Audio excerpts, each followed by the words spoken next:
নমস্কার, সকলে আশা করি ভালো আছেন। তো আবার একটি নতুন দিন, একটি নতুন ব্লগ আপনাদের জন্য নিয়ে চলে এসেছি। তো আমরা আজকে দিনের নয়, আমরা সন্ধ্যেবেলার ব্লগটা আপনাদের সাথে শেয়ার করছি, যে আমরা সন্ধ্যেবেলায় কী করলাম। তো ব্লগটা খুবই মজার হতে চলেছে, আপনারা পুরোটা দেখতে থাকুন, আশা করি আপনাদের ভালোই লাগবে। আমাদের এলাকার যে নাইট ভিউটা না, সেটা আজকে আপনাদের সাথে শেয়ার করব, আর তার সাথে একটু টুকটাক মজা। তো সন্ধ্যেবেলা আমার বান্ধবী আর তার মেয়ে এসেছিলো, কারণ তারা আজকে লাস্ট থাকবে, এরপর তাদের বাড়ি আসানসোল চলে যাবে। তো বান্ধবীর এখানে বাপের বাড়ি। ও যখনই আসে টুকটাক আমার সাথে একটু গল্প করতে আসে, অনেক দিন পর দেখা হলে যা হয় আর কি। তো ও আর ওর মেয়ে এসছে, তো আমরা ঝালমুড়ি মাখছি, চানাচুর ছাড়া। তো চপ নিয়ে আসা হয়েছিল, আলুর চপ, যেগুলো এখানে এখন দাম 6 টাকা করে, কিন্তু বেশ বড় আর ভালো ছিল। তো আমরা চপ নিয়েছি, শসা কুচি আর পেঁয়াজ কুচি, আর একটুখানি আচার। এইগুলো দিয়ে আমরা ভালো করে বেশ মুড়ি মাখা করছি। তো ঘরে তখন সন্ধে টন্ধে দেওয়া হচ্ছিল, তো ঘরটা আমরা নোংরা করতে চাইনি, আমরা ওপরে ছাদে গিয়ে বসে মুড়ি মাখা খাচ্ছিলাম। দারুণ সুন্দর হাওয়া দিচ্ছিল। তো আর আমার মেয়ে আছে যথারীতি লাফালাফি, ছোটাছুটি। তো আজকেও ওর আন্টি এনেছিল ওর জন্য চকলেট, তো ওর চকলেট খাওয়া হয়ে গেছে, এবার ও লাফালাফি শুরু করেছে। আমরা অনেকটাই মুড়ি মাখা করেছি, দিয়ে 3টে বাটিতে আলাদা আলাদা করে নিয়েছি, যাতে আমাদের পুরো পেট ভরে যায়। আমাদের বাড়িতে ডিনার করতে করতে রাত 11টা, আর ওদেরও তাই মোটামুটি। তো এই 2-4টে মুড়ি পড়েছিল, আমার মেয়ে আবার পুড়িয়ে মুখে দেওয়ার অভ্যাস, তো আমরা ওইগুলো নাও করে পরিষ্কার করছিলাম। তো খেতে শুরু করেছি। ও আর একটু কাঁচা লঙ্কা কুচি নিয়েছি, কিন্তু কাঁচা লঙ্কাগুলো একদম ঝাল ছিল না। তো যা হোক, আবার নিচে যাওয়া সম্ভব নয়, জলের বোতল টোতল একবারে নিয়ে এসে বসেছি। তো এই ছাদে হাওয়া দিচ্ছে অল্প অল্প, আজকে হাওয়াটা কম ছিল, আর একটু বেশি হাওয়া দিলে আরও ভালো লাগতো। তো গল্প করতে করতে মুড়ি খাচ্ছি, আর সেই আনন্দ হচ্ছে। আগে ওর যখন নতুন বিয়ে হয়েছিল তখনও আমরা এরকম করতাম। ওদের বাড়িটা না পুকুরের পাশে, আর পুকুরের দিক থেকে দারুণ হাওয়া আসতো। এই যে ছাদটা আপনারা চেনেন। তো বান্ধবীকে একটু দাঁড়িয়ে দিতে গেছিলাম, তো আমি ফিরছি, ও আমাকে অর্ধেক রাস্তা পর্যন্ত দাঁড়িয়ে দিয়ে গেছে, আবার দিয়ে আমি অর্ধেক রাস্তা থেকে ফিরছি আর কি বাড়ির দিকে। আমাদের এখানটা না বেশ ইম্পর্টেন্ট জায়গাটা, একসঙ্গে পরপর অনেকগুলো সরকারি অফিস, মন্দির রয়েছে। আর যেহেতু প্রায় রাত্রি 8:30টার মতন বেজে গেছিলো, তো আমি ক্যামেরাটা অন করেই বাড়ি আসছিলাম। গ্রাম তো একটু ফাঁকা হয়ে যায় রাস্তাটা, বিশেষ করে এই সময় মেয়েরা একা একা যায় না। হ্যাঁ, অফিস ফেরত যারা তারা আসে, বাট আমি দেখতে পাচ্ছিলাম না লোকজন তেমন, গাড়ি অল্প যাচ্ছিলো, তো আমি ক্যামেরা অন করে যাচ্ছিলাম। এই দেখুন, এই যে কালার করা রয়েছে, এটা কিন্তু গোপীনাথ মন্দির। এখানে খুব সুন্দর দোল উৎসব পালন হয়, দোল, রাস উৎসব এগুলো এখানে পালন হয়। কখনো আপনাদের সাথে শেয়ার করার চেষ্টা করব। তারপর জন্মাষ্টমীও খুব সুন্দর করে গোপীনাথ মন্দিরে পালন করা হয়। আমি কিন্তু রাস্তাটা হেঁটে হেঁটেই যাচ্ছি, আপনারা সঙ্গে থাকুন, দেখবেন অনেকগুলো ইম্পর্টেন্ট জায়গা আপনাদেরকে আমি ঘুরিয়ে দেখাতে পারবো। এই জায়গাটা যেখানটা দিয়ে হাঁটছি, এখানটা আমাদের কাঁচা আনাজের বাজার বসে। আর এই রাস্তাটা যেখানে শেষ হচ্ছে, ওই দিক দিয়ে হাইওয়ে, দুর্গাপুর এক্সপ্রেসওয়ে যেটা রয়েছে ওইটা রয়েছে, ওই দিকটা থেকে কাছে হয়। তো এইখানটা পুরো বাজার এলাকা। এখানটা রয়েছে পোস্ট অফিস। এই যে বাড়িটা দেখছেন, এটা একটা 3তলা বাড়ি, এর নিচতলাটা পোস্ট অফিস, এরপর ইউকো ব্যাংক রয়েছে।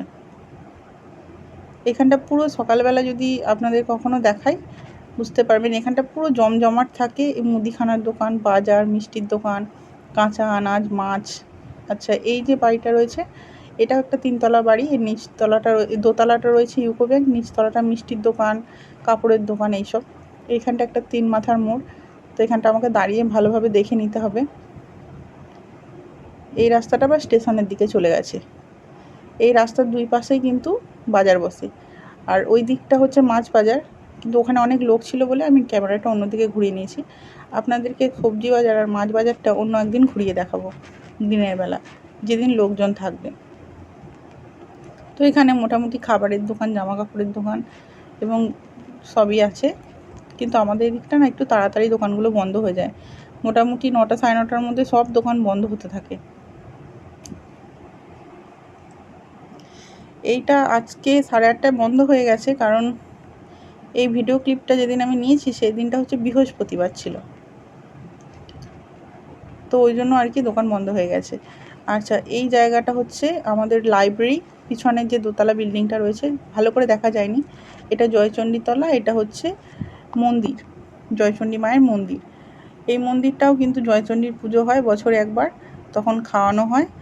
আর তোমার সারা বছর এখানে পুজো দেওয়া চলে। এটা বেশ জাগ্রত মন্দির, আপনাদের সাথে পরে কখনো শেয়ার করব। শীতলা মায়ের মন্দির কিন্তু আমি সেই শর্ট ব্লগে, মানে প্রথম যখন বৈশাখ মাসের দিকে আমি আপলোড করেছিলাম, ওইগুলো কিন্তু আপনারা যারা রিলসগুলো দেখেছেন তারা হয়তো দেখেছেন। এইটা একটা বাজারের কমপ্লেক্স, আর অপোজিট সাইডে রয়েছে হেলথ সেন্টার। এরপর হচ্ছে আমাদের যে গার্লস স্কুল রয়েছে, বয়েজ স্কুলও কাছাকাছি, তবে ওই দিকে পড়বে। এই যে এটা হচ্ছে হেলথ সেন্টার আমাদের এলাকার। এটা আগে নাকি হাসপাতাল ছিল, অনেক আগে আমরা ছোট থাকতে। তারপরে হাসপাতালটা অন্য জায়গায় ট্রান্সফার হয়ে যায়, এখান থেকে অনেকটাই দূরে, 8-10 কিলোমিটার, আর 7-8 কিলোমিটার দূরে হাসপাতাল একটা অন্য হয়েছে। তো এই জন্য এটাকে হেলথ সেন্টার বানিয়ে দেওয়া হয়েছে। আমার যখন মেয়ে হয় তখন আমার এখানে আসতে হতো চেক আপের জন্য। খুব ভালো ব্যবহার এবং খুব ভালো আমাকে সার্ভিস দিয়েছে। এখানে একটি জগন্নাথ মন্দির রয়েছে। এখানে হচ্ছে পাম্প অফিস রয়েছে, আমাদের যে গুড়াপে জল সরবরাহ করা হয়, জলের পাম্পও রয়েছে, পাম্পের টাওয়ারটাও এখানটা রয়েছে। আমার শ্বশুরমশাই এখানে চাকরি করেন, তো ওইখানটা এখানে দেখা যাচ্ছে না, আপনাদেরকে পরে কখনো ঘুরিয়ে দেখাবো। আর এইটা হচ্ছে আমাদের স্কুলটা, 3তলা। আর এইটা হচ্ছে নন্দদুলালের মন্দির। এই মন্দিরটি প্রায় 400 বছরেরও পুরানো, আর এই মন্দিরটি বানিয়েছিল হচ্ছে বর্ধমানের রাজা। এরপরে আমাদের এখানে গুড়াপের জমিদার বাড়িটাই রয়েছে। আমাদের এখানে জায়গাটা কিন্তু পরপর মানে দেখার মতো অনেক জায়গায় রয়েছে এবং ইম্পর্টেন্ট জায়গা, তো এখানটা বেশ মোটামুটি লোকজন যাতায়াত করে। হাতের কাছে মোটামুটি স্টেশন, বাজার সবই রয়েছে, ওষুধের দোকান সবই আপনি পেয়ে যাবেন। এরপরে যে দেখুন সাদা বিল্ডিংটা আসছে, এইটা হচ্ছে আমাদের পঞ্চায়েত। আমি না একটু জোরে জোরে হাঁটছি, এটা হেঁটে হেঁটেই আমি ভিডিওটা নিচ্ছি, মানে ক্যামেরা অন করেই আসছিলাম, যেহেতু বাজারঘাট তেমন খোলা ছিল না, কম লোকজন ছিল রাস্তায়।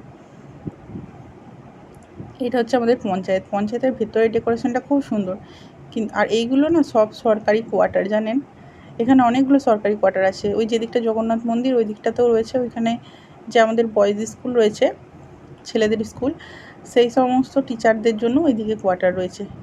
তো এখানে মোটামুটি সরকারি প্রপার্টি অনেকগুলো রয়েছে। তারপরে আমাদের এখানে একটি কমিউনিটি হল রয়েছে, মানে যেখানে বিয়ে বাড়ি বা অনুষ্ঠানের জন্য হল ভাড়া নেওয়া যায়, ওইটাও ওইদিকে রয়েছে। আমরা বিয়ে বাড়ি গেলে ওই হলটা কখনো আপনাদেরকে দেখাবো।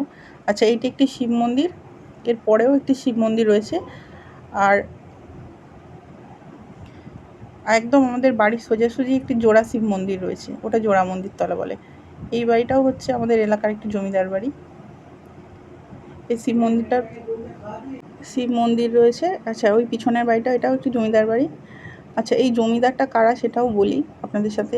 আপনারা হয়তো অনেকেই গণিতজ্ঞ কেশবচন্দ্র নাগের নাম শুনেছেন, কেশবচন্দ্র নাগের অঙ্ক বই অনেকে পড়েছেন। তো এটা হচ্ছে ওনাদেরই বাড়ি, ওনাদেরই আর কি বাড়ি। এই মন্দিরটা ওই নাগেদেরই, আর এই মন্দিরের পাশ বরাবরও ওনাদের বাড়ি রয়েছে। আর এই অপোজিট সাইডে একটি রামকৃষ্ণ মিশনের আশ্রম এবং কেশবচন্দ্র নাগের বাড়ি রয়েছে। আপনাদেরকে পরে একদিন ঘুরিয়ে দেখাবো। আমাদের এখানটা না এইটুকু জায়গার মধ্যে বেশ অনেক কিছু রয়েছে, কিন্তু ওই বেরোনো হয় না। আগে যেমন কাজে ব্যস্ত থাকতাম, ব্লগ টক তো করতাম না। এই আমি নতুন করছি, তো আপনাদেরকে আস্তে আস্তে টুকটুক করে জায়গাগুলো ঘুরে ঘুরে দেখাবো। আর আমরা বাইরেও বেড়াতে যাই, তো মেয়ে ছোটো থাকায় হচ্ছে বছর 2-1 কোথাও বেরোনো হয়নি, তো টুকটুক করে বেরোবো। আমাদের এখান থেকে তারকেশ্বরও কাছে, সেই ব্লগও আপনারা পাবেন, যাওয়ার ইচ্ছে আছে, কারণ তারকেশ্বরে আমার মেয়ের নামে একটু মানত ছিল। তো আমি বাড়ি চলেই এসেছি কাছাকাছি। ওই যে সোজা দেখছেন সবুজ রঙের গেটটা, ওই গেটটার পাশ দিয়ে যে রাস্তাটা গেছে, ওই রাস্তাটা বরাবর আমাদের বাড়িটা। আর এই রাস্তাটা সোজা গেলে জোড়া মন্দির তলা একটি খুব সুন্দর একটি দুর্গা মন্দির, অনেক রয়েছে, অনেক কিছু রয়েছে। তো বাড়িতে এসে গুছোনো গাছানো কাজকর্ম সব করলাম, প্রচুর জামা কাপড় ছিল জানেন তো, যেহেতু বর্ষা চলছে, যেদিনকে রোদ থাকছে সেদিনকে পুরো ছাদে যত কাপড় চোপড় সব রোদে দেওয়া হচ্ছে। তো মনে হয় 9:30 মতন বাজছে। আমার জামা কাপড়গুলো আমি ভিডিও কল করতে করতে না ভাঁজ করে নিয়েছি। আমার মাকে একটু ভিডিও কল করেছিলাম, বৌদিকে, তো করতে করতে আমি নিচে বসে ভাঁজ করে নিয়েছি। তাই দেখে আমার হেভি আনন্দ হচ্ছে, ওই জন্য এটা ভিডিও করলাম, আপনাদের সাথে শেয়ার করলাম। এই টাকটা অনেক পুরনো, এটা আমার শাশুড়ির ছিল, ইউজ করতো না, আমি এটা বার করে নিয়েছি, গোয়ালে রাখা ছিল। তো এই যে আমার নাইটিগুলো ভাঁজ করা রয়েছে। আর ওইটার মধ্যে এখন আমি মেয়ের ওই ডাইপার এইগুলো রাখছি।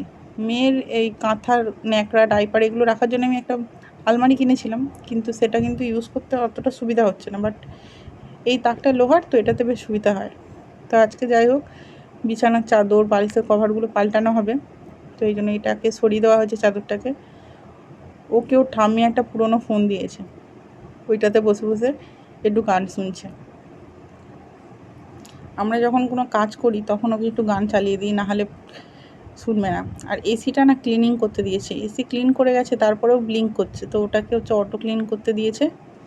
তো এই কারণে এসিটা অন আছে, মেয়ে গান শুনছে। আমিও এবার টাকগুলো পরিষ্কার করব। কি বলুন তো, ঘর একদিনে পুরোটা পরিষ্কার করা যায় না, ওই একটু একটু করে একটা একটা দিক পরিষ্কার হয়, তখন মনে হয় বাঁচা গেল, পরিষ্কার হয়েছে কিছুটা। তো এইভাবে চলছে, বিশেষ করে বর্ষাকালে কাপড় চোপড় নিয়ে তো খুবই চাপ থাকে। একটুখানি রোদ উঠলেই ছাদে দৌড়াতে হচ্ছে।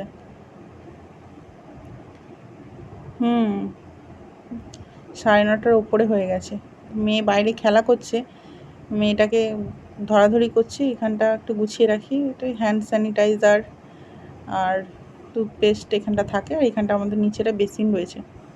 এইগুলো কিন্তু আমার শাশুড়ি মায়ের বিজনেসের জিনিস, এগুলো আমাদের মানে বিক্রিয়া হয়, তো একই প্রোডাক্ট আমরা বাড়িতে ইউজ করি। মেয়েটা আবার কোথায় পালালো দেখি, দাঁড়ান, ওইদিকে ছোটাছুটি করছে। এই যে সিঁড়ির জানলাটা খোলা রয়েছে, যদি আজকে মেঘ না করে তাহলে হচ্ছে জানলাটা অফ করবো না, হাওয়া আছে রাত্রিরে। আর এই দিকটা আমাদের একটা এক্সিট পয়েন্ট, মানে এই দিকটা আমরা কাচাকুচি করতে যাই। আর এই আলমারিটা দেখছেন, এটা অনেক পুরনো, এটা আমার ঠাম্মা শাশুড়ির আমলের। আর এটাকে সারাইও করা যায় না, রঙও করা যায় না, এটা এমন অবস্থা। নাহলে জিজ্ঞেস করেছিলাম, বললো যে এইটা রঙ করার মতন নয়, রঙটা এটার করা যাবে না।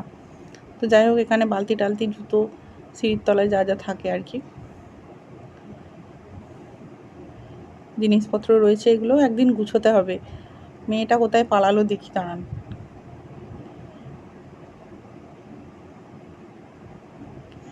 দেখুন, মেয়েটা উঠোনে পালিয়ে গেছে। এইখানটা আমাদের সামনেটা গ্যারেজের মতো রয়েছে উঠোন, এবার বকা দিয়েছি, তারপরে হচ্ছে ছুটে ছুটে উঠে এসছে, এবার ঠাম্মির কাছে পালিয়েছে। প্রায় 10:30 মতন বাজে, ঠাম্মিকে বললাম খাইয়ে দিতে, তো খাওয়াতে বসে, ওর ঠাম্মি ভাত মাখছিলই, তখনই আর কি ও খেলতে খেলতে খেলতে খেলতে নিচে পালিয়েছে। এইবার গান চালিয়ে দিয়েছে, এবার আনন্দ করতে বসেছে। এই গান হলে এবার নাচানাচি শুরু করেছে। এই গান দেখার নেশায় একটু একটু খাবে, গান না চালিয়ে দিলে খেতেই চায় না, খাওয়া নিয়ে খুব জ্বালাতন করে।